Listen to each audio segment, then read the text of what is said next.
आज की क्लास 7 में आपका स्वागत है। आज क्लास 7 में हम चैप्टर 3 डाटा हैंडलिंग आंकड़ों का प्रबंधन में एक्सरसाइज 3.1 के कुछ क्वेश्चंस करने वाले हैं। अच्छे से समझने के लिए वीडियो को लास्ट तक ज़रूर देखिए और अच्छी लगे तो लाइक और शेयर भी ज़रूर कीजिए।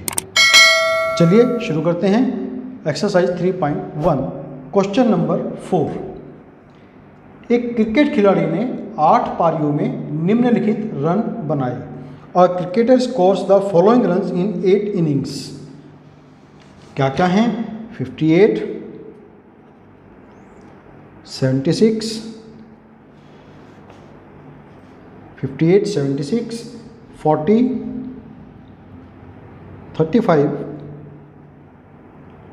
46, 50, 0 and 100।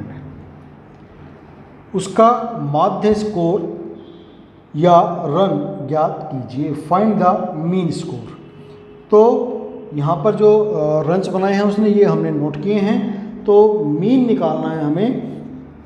मीन स्कोर माध्य, जिसको कि हमने कल समांतर माध्य भी कहा था या अर्थमेटिक मीन इसको हम बोल सकते हैं। तो वो फाइंड करना है। तो उसके लिए हम कैसे करते हैं कि जितने उसने रन्स यहाँ पर स्कोर किए हैं, यानी कि चाहे जो भी डाटा हो, कोई ज़रूरी नहीं कि यहाँ पर रन्स हैं, इस क्वेश्चन में रन्स हैं तो रन्स लेंगे, कुछ और क्वेश्चन में कुछ और हो सकता है। तो जो भी डाटा होगा उन सब का सम 58 + 76 + 40 + 35 + 46 + 50 + 0 + 100 divided by number of innings.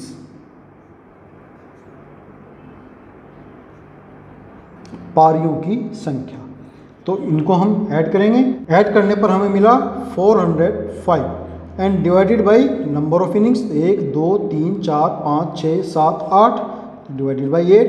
इसको हम 8 से जब हमने इसको डिवाइड किया तो हमें आंसर मिल जाता है 8 5 जा 40, 0 लगाएंगे, पॉइंट बढ़ाएंगे, 50 हो जाएंगे। फिर 8 6 जा 48, 2 फिर 0 लेंगे, 8 2 जा 16, 8 5 जा 40। तो डिवाइड करने के बाद हमें मिलता है 50.625। ये इसका हमें मीन स्कोर यहाँ पर मिल जाता है। आंसर हमारा क्वेश्चन नंबर 4 का हमें। फिर नेक्स्ट है क्वेश्चन नंबर 5। क्वेश्चन नंबर 5, यहाँ पर एक टेबल दी गई है और प्रत्येक खिलाड़ी द्वारा 4 खेलों में जो अंक उन्होंने स्कोर किए हैं उसके लिए यहाँ पर टेबल हमें दी गई है। तो जो हमारे प्लेयर्स हैं वो हैं A, B एंड C। पहले खेल में A ने 14, चलो मैं टेबल ही बना देता हूँ यहाँ पर। ये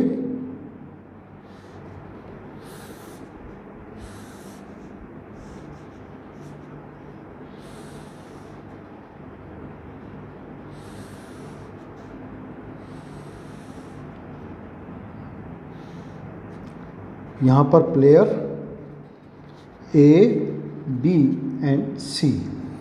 गेम 1,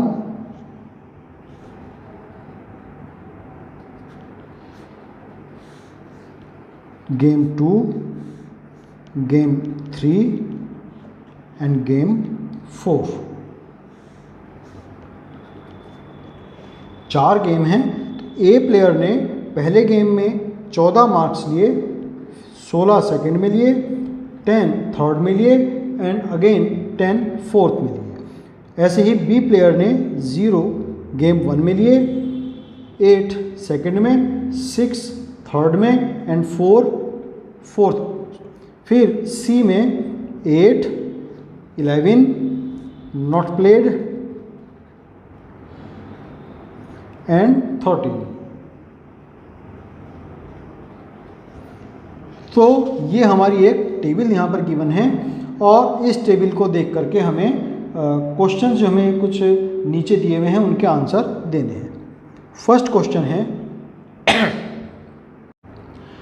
प्रत्येक खेल में ए द्वारा अर्जित अंकों का औसत ज्ञात करने के लिए माध्य ज्ञात कीजिए। Find the mean of the find the mean to determine average number of points scored per game. तो उसने 4 गेम खेले थे। मीन स्कोर ऑफ ए, तो ए के जो मार्क्स हैं 14 + 16 + 10 + 10 डिवाइडेड बाई कितने गेम्स खेला वो, 1 2 3 4, तो 4 डिवाइडेड बाई 4 तो ये हो जाएंगे 4 + 6 10, 1 2 3 4 5 50 डिवाइडेड बाई 4, तो 50 डिवाइडेड बाई 4 ये आ जाते हैं 4 एकम 4, 1 2 1 0, 4 दूनी 8, 4 पंजे 20। तो ए का जो मीन स्कोर है यानी कि उसका जो माध्य है वो 12.5 है, ये आंसर आ जाता है। फिर इसमें सेकंड क्वेश्चन है कि प्रत्येक खेल में सी द्वारा अर्जित माध्य अंक ज्ञात करने के लिए कुल अंकों का 3 से भाग देंगे या 4 से। अब सी जो है वो 3 गेम खेला है, चौथा गेम उसने नहीं खेला, तो इसके लिए हम जो है क्या करेंगे,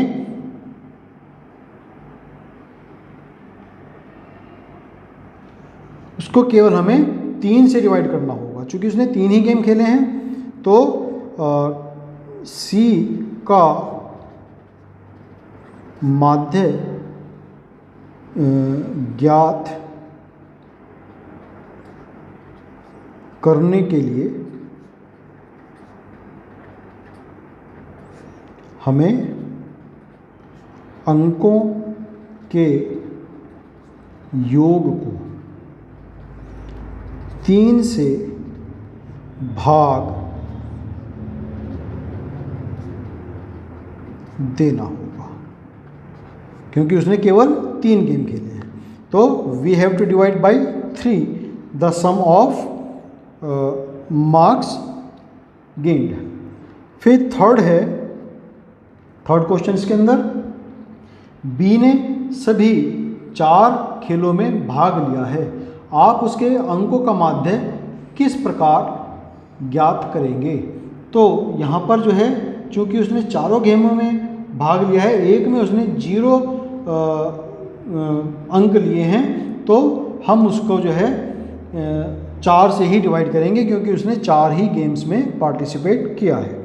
तो हम यहाँ पर इसका मीन निकाल देते हैं। माध्य 0 + 8 + 6 + 4 डिवाइडेड बाई 4, तो 6 + 4 10, 10 + 8 18, 18/4 मीन्स ये आ जाते हैं 4 चौक 16, 4 पंजे 20, 4.5 उसका एवरेज हमें मिल जाता है। 4 से डिवाइड करना होगा।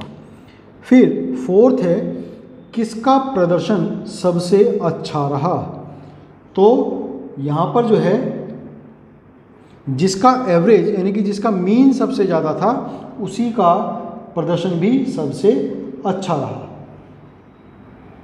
एवरेज ऑफ ए हमने देखा 12.5 था मीन उसका, और सी का जो एवरेज है वो कितना है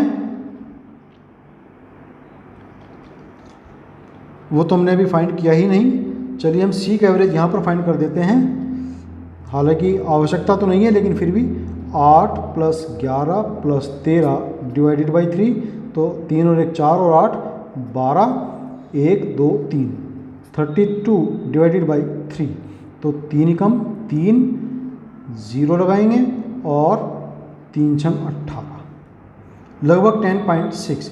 तो देखिए ए का एवरेज 12.5 है, बी का एवरेज हमने यहाँ पर निकाला है 4.5 और सी का एवरेज लगभग 10.7। तो ए का एवरेज सबसे अच्छा है तो उसका प्रदर्शन भी सबसे अच्छा रहा। ए का प्रदर्शन सबसे अच्छा रहा क्योंकि उसने बी और सी की अपेक्षा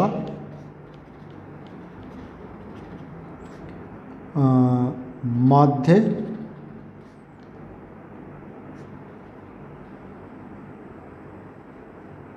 सर्वाधिक है। तो ये क्वेश्चन नंबर 5 हमारा यहाँ कंप्लीट हुआ। अब हम करते हैं क्वेश्चन नंबर 6। विज्ञान की किसी परीक्षा में विद्यार्थियों के एक समूह द्वारा 100 में से प्राप्त किए गए अंक निम्नलिखित हैं: 85, 76, 90, 85, 39, 48, 56, 95, 81 एंड 75। कितने स्टूडेंट्स हैं? 1 2 3 4 5 6 7 8 9 10, टोटल 10 स्टूडेंट्स। तो अब यहाँ पर हमें फाइंड करना है विद्यार्थियों द्वारा प्राप्त सबसे अधिक अंक और सबसे कम अंक। तो सबसे ज़्यादा अंक जो हैं इसमें हम क्या करेंगे, सबसे पहले इनको इन असेंडिंग ऑर्डर में यहाँ पर इसको लगा लेंगे, अरेंज इन असेंडिंग ऑर्डर। तो हमें इजी हो जाएगा क्वेश्चन सॉल्व करने में। तो सबसे कम यहाँ पर हम देखते हैं कि सबसे कम कितना है, 39 है। फिर उसके बाद में 48, फिर 48 के बाद में हम देखते हैं कि 56, 56 के बाद में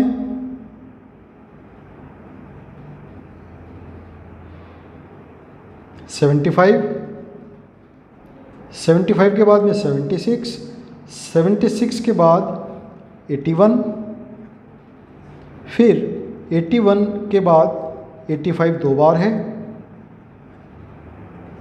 फिर 85 के बाद सीधा 90 और 90 के बाद में 95। 1 2 3 4 5 6 7 8 9 10, पूरे 10 हो गए। तो पहला क्वेश्चन है कि विद्यार्थियों द्वारा सबसे अधिक अंक। तो मार्क्स जो हैं, हाईएस्ट मार्क कितने हैं?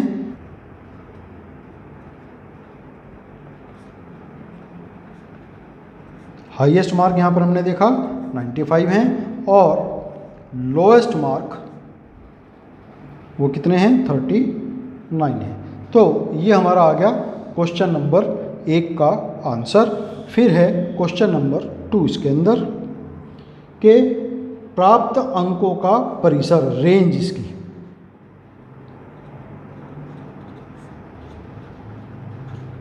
तो रेंज कैसे निकालते हैं? Highest minus lowest, 95 minus 39 subtract कर देंगे। तो 95 माइनस 39, 15 में से 9 गए 6, यहाँ बचते हैं 8 में से 3 गए 5, 56 जो है इसकी रेंज आ जाती है। फिर नेक्स्ट है थर्ड पार्ट इसका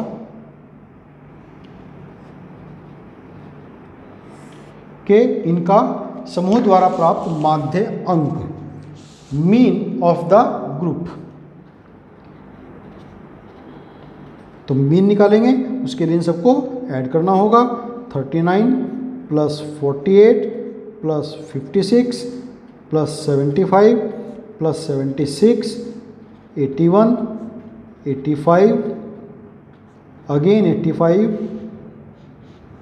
90 प्लस 95 और डिवाइडेड बाई 10। तो देखते हैं इनका सम कितना आता है।